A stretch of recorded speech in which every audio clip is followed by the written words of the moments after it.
தலைமை ஆசிரியர்கள் மற்றும் ஆசிரியர்களே, கல்வியாண்டு 2025-2026 படித்த நம் பள்ளியில் இறுதி வகுப்பு படித்த மாணவர்கள் மற்றும் மற்ற வகுப்புகளில் ஏதேனும் மாணவர்கள் மாற்றுச் சான்றிதழ் கேட்டு விண்ணப்பித்திருந்தால், அந்த மாணவர்களுக்கு மாற்றுச் சான்றிதழ் விவரங்களை பூர்த்தி செய்து மாற்றுச் சான்றிதழை PDF வடிவில் எவ்வாறு அச்சடிப்பது மற்றும் மாற்றுச் சான்றிதழ் உருவாக்கிய அந்த மாணவரை பொதுத்தளம் என்று சொல்லக்கூடிய காமன் போலுக்கு எவ்வாறு அனுப்புவது, இது போன்ற விவரங்களை இந்த காணொளியில் நாம் காணலாம்.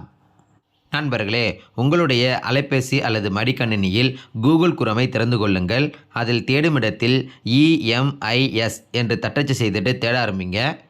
தற்போது emis.tnschools.gov.in அப்படின்ற ஒரு இணையதள முகவரி உங்களுக்கு காட்டப்படும். அந்த இணையதளத்தை திறந்து கொள்ளுங்கள். இங்கு யூசர் நேம் அப்படின்ற இடத்துல உங்களுடைய பள்ளியுடைய 11 இலக்க யூடைஸ் எண்ணை பதிவு செய்து கொள்ளுங்கள். பாஸ்வேர்டு அப்படின்ற இடத்துல உங்களுடைய பள்ளிக்கென்று உரிய எமிஸ் பாஸ்வேர்டை பதிவு செய்து கொள்ளுங்கள். பின்பு லாகின் அப்படின்னு இருக்கும், அதை அழுத்துங்க. வலது பக்கத்தில் 3 கோடுகள் காட்டப்படும், அதை அழுத்துங்க. இப்போ நீங்கள் முக்கியமாக கவனிக்க வேண்டியது என்னென்னா, இப்போ ஒரு மாணவருக்கு மாற்றுச்சான்றிதழ் விவரங்கள் பூர்த்தி செய்வதற்கு முன்பு அந்த மாணவருடைய அனைத்து விவரங்களும் சரியாக இருக்கா என்பதை நாம் உறுதி செய்ய வேண்டும். அதற்கு ஸ்டூடெண்ட் அப்படின்னு இருக்கும், அதை தேர்ந்தெடுங்க. அதில் ஸ்டூடெண்ட் லிஸ்ட் அப்படின்னு இருக்கும், அதை தேர்ந்தெடுங்க. இப்போ எந்த வகுப்பு மாணவர்களுக்கு நீங்கள் மாற்றுச் சான்றிதழை நீங்கள் உருவாக்கணுமோ அந்த வகுப்பை தேர்வு செய்து கொள்ளுங்கள். இங்கே பார்த்தீங்கன்னா உங்களுக்கு அந்த வகுப்பில் உள்ள அனைத்து மாணவர்கள் உங்களுக்கு காட்டப்படும். இதில் மாற்றுச் சான்றிதழ் விவரங்கள் கோரி விண்ணப்பிக்கக்கூடிய அந்த மாணவருடைய பெயருக்கு நேராக இறுதியாக பார்த்தீங்கன்னா ஆக்ஷன் அப்படின்னு இருக்கும். அதில் நீல வண்ணத்தில் பென்சில் அப்படின்ற ஒரு குறியீடு இருக்கும், அதை அழுத்துங்க. இங்கே பார்த்தீங்கன்னா அந்த மாணவருடைய விவரங்கள் உங்களுக்கு காட்டப்படும். இதில் முக்கியமாக கவனிக்க வேண்டியது என்னென்னா, மாணவருடைய ஆதார் எண்ணை நீங்கள் மாற்ற இயலாது. இப்போ இங்கே பார்த்தீங்கன்னா நிழலிட்ட மாதிரி அந்த கட்டத்தை உங்களுக்கு காட்டியிருப்பாங்க. இப்போ அதை நீங்கள் தொட்டிங்கன்னா கூட அதை நீங்கள் மாற்றுவதற்கு எந்த ஒரு இதுவும் உங்களுக்கு ஓப்பன் ஆகாது.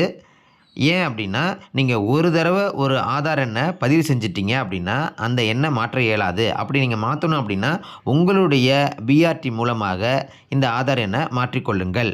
சரி, அடுத்து பார்த்தீங்கன்னா மாணவருடைய பிறந்த தேதியை உள்ளீடு செய்யவும். இப்போ சில பேருக்கு பிறந்த தேதியை நீங்கள் மாற்றுற மாதிரி இருக்கும். இப்போ நீங்கள் இந்த பிறந்த தேதியை மாற்றினீங்க அப்படின்னா உங்களுக்கு ஒரு OTP வரும். அந்த OTP யாருக்கு போகும்னா அந்த மாணவருடைய பெற்றோருக்கு போகும். அந்த OTPயை வாங்கி நீங்கள் ஒரு இடத்துல என்ட்ரு பண்ணணும். அது எங்கே என்ட்ரு பண்ணணும் அப்படின்னு பார்த்தீங்கன்னா, அதாவது நீங்கள் பிறந்த தேதியை ஒரு மாணவருக்கு மாற்றணும் அப்படின்னா, இப்போ நீங்கள் அங்கே சேஞ்ச் பண்ணதுக்கப்புறம் OTP சென்ட் சக்ஸஸ்ஃபுல்லி அப்படின்னு உங்களுக்கு வந்துடும். இங்கே மேலே பார்த்தீங்கன்னா date of birth change OTP submission அப்படின்னு இருக்கும், அதை தேர்ந்தெடுங்க. இப்போ OTP யாருக்கு போச்சோ அந்த மாணவருடைய பெயர் உங்களுக்கு இங்கே காட்டப்படும். அந்த மாணவருடைய பெயருக்கு நேராக இறுதியாக ஒரு பொத்தான் இருக்கும், அதை அழுத்திட்டு உங்களுக்கு அந்த பெற்றோருக்குரிய OTPயை நீங்கள் இங்கே பதிவு செஞ்சீங்க அப்படின்னா, பதிவு செஞ்சுட்டு ஓகே கொடுத்தீங்க அப்படின்னா அந்த மாணவருடைய பிறந்த தேதி உங்களுக்கு மாற்றம் செய்யப்பட்டுவிடும். அதுக்கு அடுத்தது, இப்போ ஆதார் எண்ணை மாற்ற முடியாது, ஆனால் பிறந்த தேதியை நீங்கள் OTP மூலமாக மாற்றிக்கொள்ளலாம். அதே போல் தான் ஒரு மாணவருடைய பெற்றோருடைய அலைபேசி எண்ணை கூட நீங்கள் மாற்றிக்கொள்ளலாம். இப்போ இங்கே பார்த்தீங்கன்னா கைபேசி எண்ணை பதிவிடுவோம் அப்படின்னு இருக்குது. இங்கேயும் பார்த்தீங்கன்னா உங்களுக்கு இந்த கட்டை வந்து நிழலிட்ட மாதிரி இருக்குது. இதையும் நீங்கள் மாற்ற முடியாது, ஆனால் இங்கே மாற்ற முடியாது. ஆனால் வேறு எங்கே மாற்றலாம் அப்படின்னா, இப்போ இங்கே வெளியே வந்துட்டு இப்போ எந்த மாணவருக்கு நீங்கள் மாற்றணுமோ அலைபேசி எண்ணை மாற்றணுமோ அந்த மாணவருக்கு இறுதியாக பார்த்தீங்கன்னா இங்கே உங்களுக்கு கொடுத்துருப்பாங்க ஃபோன் நம்பர். அது கீழே சேஞ்ச் அப்படின்னு இருக்கும். இந்த சேஞ்சை அழுத்திட்டு இதில் ரிலேஷன் யாருக்கு நீங்கள் கொடுக்குறீங்களோ அதை கொடுத்துட்டு சேஞ்ச் மொபைல் நம்பர் அப்படின்னு இருக்கும். அப்போ OTP மறுபடியும் உங்களுக்கு போகும். அந்த OTPயை நீங்கள் என்ட்ரு பண்ணணும் அப்படின்னா இங்கே பார்த்தீங்கன்னா mobile number verify OTP submission இருக்கும். இதை அழுத்தினீங்க அப்படின்னா இப்போ யாருக்கு வந்து மொபைல் நம்பரை நீங்கள் மாற்றினீங்களோ அவருடைய பெற்றோருக்கு வந்து OTP போயிருக்கும். அந்த எண்ணுக்கு நீங்கள் புதிதாக மாற்றக்கூடிய அந்த எண்ணுக்கு ஒரு OTP போயிருக்கும். அந்த OTPயை நீங்கள் பெற்றோர்கிட்ட வாங்கி 3 நாளைக்குள் இப்போ இங்கே வந்து உங்களுக்கு சப்மிட் OTP அப்படின்னு இருக்கும். அங்கே வந்து ஒரு பொத்தான் இருக்கும், அதை அழுத்திட்டு அந்த OTPயை பதிவு செஞ்சீங்க அப்படின்னா உங்களுக்கு அலைபேசி எண் வந்து மாற்றப்பட்டுவிடும். இதுபோல் அந்த மாணவருடைய பிறந்த தேதி மற்றும் அலைபேசி எண் இதை நீங்கள் ஓடிபி மூலமாக மாற்றிக்கொள்ளுங்கள். இப்போ பார்த்தீங்கன்னா மேலும் அந்த மாணவருக்கு மற்ற விவரங்களை நீங்கள் இங்கேயே நேரடியாக மாற்றிக்கொள்ளலாம். இப்போ தவறுகள் இருந்துச்சுன்னா அந்த விவரங்களை நீங்கள் மாற்றிக்கொள்ளுங்கள். பின்பு அந்த மாணவருக்கு பயிற்று மொழியை தேர்ந்தெடுத்து கொள்ளுங்கள். பயிற்று மொழியை தேர்ந்தெடுத்ததுக்கு அப்புறம் பார்த்திங்கன்னா ஒவ்வொரு வகுப்புலையும் அவர் வந்து என்ன வழியில், அதாவது தமிழ் வழியிலையா ஆங்கில வழியிலையா படித்தாரா அதை நீங்கள் தேர்வு செய்கிற மாதிரி இருக்கும். அது எல்லாமே நீங்கள் தேர்வு செஞ்சதுக்கப்புறம் இறுதியாக பார்த்தீங்க அப்படின்னா அப்டேட் அப்படின்னு உங்களுக்கு இருக்கும். அதை நீங்கள் அழுத்துங்க. இப்போ பார்த்தீங்கன்னா இன்சர்ட் சக்ஸஸ்ஃபுல்லி அப்டேட்டட் அப்படின்னு உங்களுக்கு வந்துடும். இதுபோல் மாற்றுச்சான்றிதழ் யாருக்கெல்லாம் உங்களுக்கு வேணுமோ அந்த மாணவருடைய விவரங்களை முதல்ல நீங்கள் சரிபார்த்து கொள்ளுங்கள். நண்பர்களே, அடுத்து நம் பள்ளியில் இறுதி வகுப்பு படிக்கக்கூடிய மாணவர்கள் மற்றும் மற்ற வகுப்புகளில் ஏதேனும் மாணவர்கள் மாற்றுச்சான்றிதழ் வேண்டி விண்ணப்பித்திருந்தால் அவர்களுடைய மாற்றுச்சான்றிதழ் விவரங்களை எவ்வாறு பூர்த்தி செய்வது என்பதை பற்றி அடுத்து காணலாம். அதற்கு மேலே இருக்கக்கூடிய இந்த 3 கோடுகளை அழுத்திட்டு இதில் ஸ்டூடெண்ட் என்பதை தேர்வு செய்யுங்க. இதில் என்ரோல்மெண்ட் அப்படின்னு இருக்கும். அது கீழே 3ஆவதாக ஸ்டூடெண்ட் டிசி டீட்டெயில்ஸ் அப்படின்னு இருக்கும். அதை தேர்ந்தெடுங்க. இப்போ இங்கே பார்த்தீங்கன்னா மாற்றுச்சான்றிதழ் யாருக்கு தேவைப்படுமோ அந்த மாணவருடைய வகுப்புக்கான பிரிவு இது 2ஐயும் தேர்ந்தெடுத்து கொள்ளுங்கள். பின்பு சப்மிட் என்பதை அழுத்துங்க. இப்போ அந்த மாணவரை தேர்ந்தெடுங்க. இப்போ உதாரணத்துக்கு இறுதியாக பார்த்திங்கன்னா ஆக்ஷன் அப்படின்னு இருக்கும். அது கீழே பென்சில் குறியீடு இருக்கும். அதை அழுத்துங்க. ஸ்டூடெண்ட் ட்ரான்ஸ்ஃபர் சர்டிஃபிகேட் டீட்டெயில்ஸ் அப்படின்னு இருக்கும். இதில் பர்சனல் மார்க் ஆஃப் ஐடென்டிஃபிகேஷன் 1 அப்படின்னு போட்டுட்டு பக்கத்தில் சிவப்பு நட்சத்திர குறியீடு இருக்கும். அதாவது ஒரு மாணவருடைய அங்க அடையாளங்கள் வந்து 2 நம்ம குறிப்பிடணும். அதில் ஏதாவது ஒன்று வந்து கண்டிப்பாக நீங்கள் குறிப்பிடணும். அதாவது மச்சம் அல்லது தழும்பு, இதில் ஏதாவது ஒரு அங்க அடையாளங்கள் அந்த மாணவருக்கு நம்ம குறிப்பிடணும். அதுவும் இந்த முதல் கட்டத்தில் நீங்கள் குறிப்பிட்டால் போதுமானது.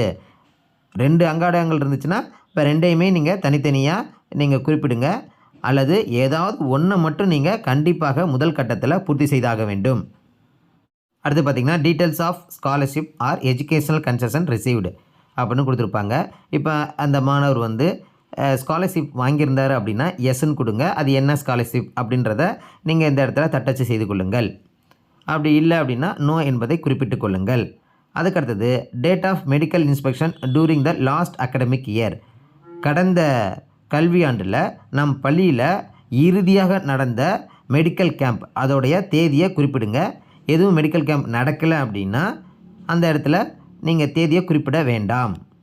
இப்போ அடுத்து பார்த்திங்கன்னா ஸ்டூடெண்ட்ஸ் கான்டாக்ட் அண்ட் கேரக்டர், இதில் குட் அப்படின்னு ஏற்கனவே கொடுக்கப்பட்டிருக்கும். அதை மாற்ற வேண்டாம், அப்படியே விட்டுருங்க. அதுக்கு அடுத்தது student is promoted to the next class அப்படின்னு இருக்கும். இப்போ அந்த மாணவர் வந்து அடுத்த வகுப்புக்கு ப்ரமோட் பண்ணுறாங்க அப்படின்றதுனால அதுவும் எஸ் அப்படின்னு ஏற்கனவே கொடுக்கப்பட்டிருக்கும். இதில் ஏதேனும் மாற்றங்கள் செய்ய விரும்பினீங்க அப்படின்னா இந்த கட்டத்தை அழுத்திட்டு கீழே பார்த்தீங்கன்னா no discontinued, refer mark sheet இது போல் இருக்கும். இதில் எது அந்த மாணவருக்குரியதோ அதை தேர்வு செய்து கொள்ளுங்கள். கூடுமானவரை நீங்கள் எஸ் என்பதை தேர்வு செய்து கொள்வது மிகவும் நல்லது. அடுத்து பார்த்திங்கன்னா student studying in the school from, இப்போ மாற்றுச்சான்றிதழ் வேண்டி விண்ணப்பித்த அந்த மாணவர் நம் பள்ளியில் எந்த வகுப்புலேருந்து படிக்கிறாரு அப்படின்றத தேர்ந்தெடுக்கணும். இப்போ நான் 1 என்பதை தேர்வு செஞ்சேன் அப்படின்னா கீழே பார்த்திங்கன்னா இப்போ அந்த மாணவர் வந்து 1ஆம் வகுப்பில் என்ன மீடியத்தில் படித்தார், 2ஆம் வகுப்பில் என்ன மீடியத்தில் படித்தார், இதுபோல் வந்து அவர் வந்து நம் பள்ளியில் எந்த வகுப்புலேருந்து சேர்ந்தார், அந்த வகுப்பில் என்ன பயிற்று மொழியில் அவர் வந்து படித்தார் அப்படின்றத தேர்வு செய்து கொள்ளுங்கள். அடுத்து பார்த்திங்கன்னா last date on which student attended school, அந்த மாணவர் வந்து பள்ளிக்கு இறுதியாக வந்த நாளை குறிப்பிடணும். அதாவது அந்த மாணவர் வந்து இறுதி தேர்வு என்றைக்கு எழுதினாரோ அதை தான் நீங்கள் குறிப்பிடணும். இப்போ உதாரணத்துக்கு பார்த்திங்கன்னா 5ஆம் வகுப்பு மாணவர்களுக்கு வந்து 16/4/2026 அதுதான் வந்து இறுதி நாள், மாணவர்களுக்குரிய இறுதி நாள், அதை குறிப்பிட்டு கொள்ள வேண்டும். இப்போ அந்த மாணவர் எந்த மாணவருக்கு மாற்றுச்சான்றிதழ் வேண்டி விண்ணப்பிக்கிறாரோ அந்த மாணவர் பள்ளிக்கு இறுதியாக வந்த நாளை குறிப்பிட்டு கொள்ளுங்கள். அடுத்து ஃபஸ்ட் லாங்குவேஜ் அதை தேர்வு செய்து கொள்ளுங்கள். அடுத்தது ஸ்டூடெண்ட்ஸ் நேஷனாலிட்டி, அது வந்து இந்தியன் அப்படின்னு ஏற்கனவே குறிப்பிடப்பட்டிருக்கும். அடுத்தது கேஸ்ட், கம்யூனிட்டி, ரிலீஜன் அப்படின்னு இருக்கும். இதில் ரெஃபர் கம்யூனிட்டி சர்டிஃபிகேட் அப்படின்னு இருக்கும். அதை நீங்கள் ஏற்கனவே கொடுக்கப்பட்டிருக்கும். அப்படி இல்லைன்னா அதை தேர்வு செய்து கொள்ளுங்கள். இப்போ சில பேர் வந்து நோ கேஸ்ட், நோ கம்யூனிட்டி இதெல்லாம் வந்து உங்களுக்கு சர்டிஃபிகேட் வாங்கியிருந்தாங்கன்னா அதை கூட நீங்கள் தேர்வு செய்து கொள்ளலாம். இப்போ லீவ் blank அப்படின்னு இருக்கும். நான் எதையுமே குறிப்பிட விரும்பலை அப்படின்றத அதையும் நீங்கள் குறிப்பிட்டு கொள்ளலாம். அடுத்து டிசி அப்ளிகேஷன் டேட் அப்படின்னு இருக்கும். இப்போ மாற்றுச் சான்றிதழ் வேண்டி அந்த மாணவர் என்னைக்கு விண்ணப்பித்தாங்களோ அன்றைய தேதியை குறிப்பிட்டு கொள்ளுங்கள். அடுத்து டிசி இஷ்யூ டேட், மாற்றுச் சான்றிதழ் வழங்கக்கூடிய தேதி. இப்போ தமிழக அரசு வந்து 11/5/2026 பள்ளிகளில் வந்து மாற்றுச் சான்றிதழ் மாணவருக்கு வழங்கலாம் அப்படின்னு ஒரு ப்ரொசீடிங்ஸ் போட்டிருக்காங்க. அதை நீங்கள் வந்து பார்த்துக்கொண்டு அன்றிலிருந்து நீங்கள் மாற்றுச் சான்றிதழ் மாணவர்களுக்கு வழங்கலாம். அதுபோல் மாற்றுச் சான்றிதழ் வழங்கிய தேதியை இங்கே வந்து குறிப்பிட்டுக்கங்க. இப்போ அனைத்து தகவலும் சரியாக இருக்கா என்பதை ஒரு முறை உறுதி செய்த பின்பு இறுதியாக சேவ் டீட்டெயில்ஸ் அப்படின்னு இருக்கும். அதை அழுத்துங்க. இப்போ சக்ஸஸ்ஃபுல்லி அப்டேட்டட் அப்படின்னு வந்துடும். இப்போ பார்த்தீங்கன்னா இப்போ டிசி டீட்டெயில்ஸ் அப்படின்ற இடத்துல அப்டேட்டட் அப்படின்னு உங்களுக்கு காட்டப்படும். டிசி இஷ்யூ டேட் அப்படின்னு காட்டப்படும். இப்போ அந்த மாணவருக்கு என்றைக்கு வந்து டிசி கொடுத்தீங்களோ அன்றைய தேதி உங்களுக்கு காட்டப்படும். இப்போ இதில் ஏதேனும் உங்களுக்கு மாற்றம் செய்யணும் அப்படின்னா மீண்டும் அந்த பென்சில் குறியீடை அழுத்திட்டு தேவையான மாற்றங்களை செய்த பின்பு மறுபடியும் சேவ் டீட்டெயில் கொடுத்துக்கங்க. நண்பர்களே, அடுத்து இப்போ மாணவர்களுக்கு மாற்றுச் சான்றிதழ் விவரங்களை பூர்த்தி செஞ்சாச்சு. இப்போ அந்த மாணவருக்கு மாற்றுச் சான்றிதழை PDF வடிவில் மாற்றி அதை எவ்வாறு பதிவிறக்கம் செய்வது மற்றும் அந்த மாணவரை பொதுத்தளம் என்று சொல்லக்கூடிய காமன் போலுக்கு எவ்வாறு அனுப்புவது அப்படின்றத பார்க்கலாம். இப்போ எந்த மாணவருக்கு மாற்றுச் சான்றிதழ் நீங்கள் விவரங்களை பூர்த்தி செய்கிறீங்களோ அந்த மாணவருடைய பெயருக்கு நேராக இறுதியாக பார்த்திங்கன்னா பச்சை வண்ணத்தில் புதிதாக ஒரு பொத்தான் காட்டப்படும். அந்த பொத்தானை அழுத்துங்க. இங்கே reason for the transfer student அப்படின்னு இருக்கும். அந்த கட்டத்தை அழுத்துங்க. இப்போ ட்ரான்ஸ்ஃபர் ரெக்வஸ்ட் பை பேரண்ட் அப்படின்னு இருக்கும். அதாவது உங்கள் பள்ளியில் வந்து இறுதி வகுப்பு படிக்காமல் மற்ற வகுப்பில் ஏதாவது ஒரு மாணவர் வந்து மாற்றுச் சான்றிதழ் வேண்டி விண்ணப்பித்திருந்தார் அப்படின்னா அவர்களுக்கு ட்ரான்ஸ்ஃபர் ரெக்வஸ்ட் பை பேரண்ட் அதை தேர்வு செய்து கொள்ளுங்கள். இப்போ உங்கள் பள்ளியில் இறுதி வகுப்பு படித்தாருன்னா, இப்போ தொடக்கப்பள்ளியாக இருந்தால் 5ஆம் வகுப்பு தான் இறுதி வகுப்பு. இப்போ அந்த மாணவர் வந்து 5ஆம் வகுப்பு படித்தார் அப்படின்னா அவருக்கு டெர்மினல் கிளாஸ் என்பதை தேர்வு செய்து கொள்ளுங்கள்.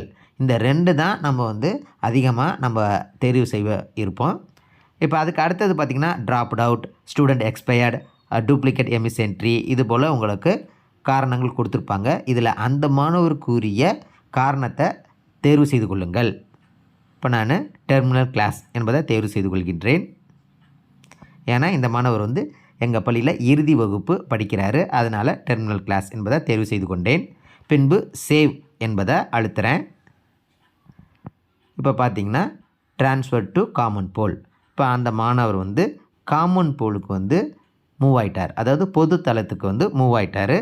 இப்போ இங்கே வகுப்பில் அவருடைய பெயர் காட்டப்படாது. இப்போ அந்த மாணவருடைய மாற்றுச் சான்றிதழை எவ்வாறு பதிவிறக்கம் செய்கிறது அப்படின்றத பார்க்கலாம். இப்போ மேலே பார்த்திங்கன்னா பாஸ்ட் ஸ்டூடெண்ட் லிஸ்ட் அப்படின்ட்டு இருக்கும். அதை தேர்வு செய்து கொள்ளுங்கள். இப்போ வகுப்பு செக்ஷன் இதை தேர்வு செய்த பின்பு சப்மிட் கொடுங்க.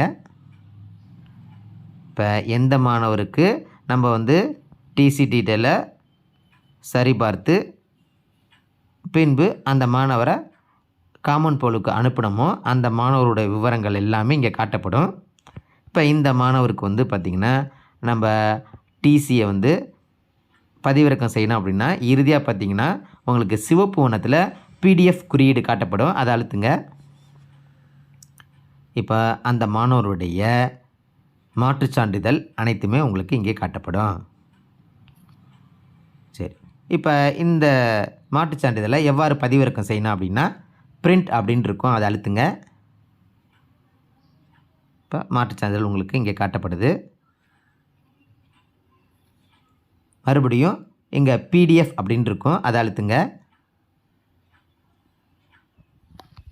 இப்போ இந்த இடத்துல அந்த மாணவருடைய பெயரை பதிவு செய்து கொள்ளுங்கள்.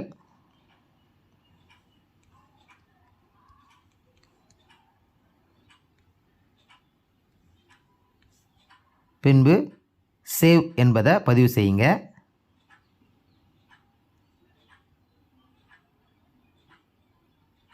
இப்போ பதிவு பண்ணியாச்சு. இப்போ உங்களுடைய அலைபேசியில் ஃபைல் மேனேஜர் அல்லது ஃபைல்ஸ் அதை தேர்வு செய்யுங்க. இதில் டவுன்லோட்ஸ் இப்போ பார்த்திங்கன்னா அந்த மாணவருடைய பெயர், அவருடைய மாற்றுச் சான்றிதழ் இங்கே முதலாவதுக்கு உங்களுக்கு காட்டப்படும். இதுபோல் பள்ளியில் இறுதி வகுப்பு படித்த மாணவர்கள் மற்றும் மற்ற வகுப்புகளில் ஏதேனும் மாணவர்கள் மாற்றுச் சான்றிதழ் கேட்டிருந்தால் அவர்களுக்கு நம் பள்ளி எம்இஸ் தளத்தின் வாயிலாக மாற்றுச் சான்றிதழை உருவாக்கி அந்த மாணவருக்கு மாற்றுச் சான்றிதழை அச்சடித்து கொடுத்து விடுங்கள். நண்பர்களே, அடுத்த காணொளியில் இப்போ நம் பள்ளியில் இறுதி வகுப்பு படித்த மாணவர்கள் மற்றும் மற்ற வகுப்பில் ஏதேனும் மாணவர்கள் மாற்றுச் சான்றிதழ் வேண்டி விண்ணப்பித்திருந்தால் அனைத்து மாணவர்களுக்கும் மாற்றுச் சான்றிதழ் வழங்கிய பின்பு கீழ்நிலை வகுப்பிலிருந்து மேல்நிலை வகுப்பிற்கு மாணவர்களை எவ்வாறு ப்ரொமோட் பண்ணுவது என்பதை பற்றி அடுத்த காணொளியில் நாம் காணலாம். நண்பர்களே, இந்த காணொளி உங்களுக்கு பயனுள்ளதாக இருந்துச்சுன்னா லைக் பண்ணுங்கள், ஷேர் பண்ணுங்கள், கமெண்ட் பண்ணுங்கள். இது போன்ற பயனுள்ள காணொளிகளை நீங்கள் பார்க்கணும் அப்படின்னா அறிவகம் பார் சேனலை சப்ஸ்கிரைப் பண்ணிக்கோங்க. பக்கத்தில் இருக்க பெல் ஐக்கனை கிளிக் பண்ணி ஆல்னு கொடுத்துக்கோங்க. அப்போ தான் நாங்கள் போகிற வீடியோ நோட்டிஃபிகேஷன் உங்களுக்கு உடனுக்குடனே வரும். அறிவகம் பார், முயற்சியே வெற்றி. வணக்கம்.